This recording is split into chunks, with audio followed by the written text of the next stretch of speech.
ಇನ್ನು 10 ದಿನ commercial cylinder ಸಿಗಲ್ಲ. ಹೋಟೆಲ್ನವರು ತಾಳ್ಮೆಯಿಂದ ಇರಬೇಕು. ಪರಿಷತ್ನಲ್ಲಿ ಮುನಿಯಪ್ಪ ಹೇಳಿಕೆ.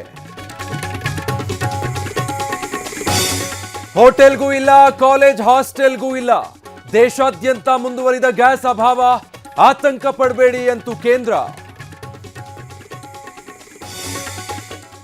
ಹಾರ್ಮುಜ್ನಲ್ಲಿ ಭಾರತದ 24 ಹಡಗುಗಳಿವೆ. 23,000 ಭಾರತೀಯ ನಾವಿಕರಿದ್ದಾರೆ. ಒಂದು ಶಿಪ್ ಭಾರತದತ್ತ ಬರ್ತಿದೆ ಎಂದ ಕೇಂದ್ರ.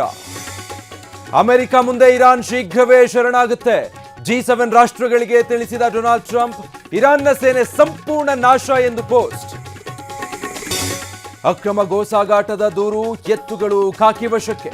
ಪೊಲೀಸರ ವಿರುದ್ಧ ಎಸಿ ಕಚೇರಿ ಎದುರು ಪ್ರತಿಭಟನೆ. ಶಿವಮೊಗ್ಗದಲ್ಲಿ ಹಾವೇರಿ ರೈತರ ಆಕ್ರೋಶ. ಕೊನೆ ಉಸಿರಿರೋವರೆಗೂ ರಾಜಕೀಯದಲ್ಲಿರ್ತೀನಿ, ನನ್ನನ್ನ ಬೆಳೆಸಿದಂತೆ ಯತೀಂದ್ರರನ್ನು ಬೆಳೆಸಿ. ಮೈಸೂರಲ್ಲಿ ಸಿಎಂ ಹೇಳಿಕೆಯ ಕುತೂಹಲ.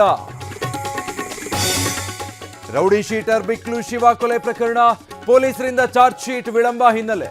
ಜಗ್ಗ ಸೇರಿ ಪ್ರಮುಖ ಆರೋಪಿಗಳಿಗೆ ಡಿಫಾಲ್ಟ್ ಬೇಲ್.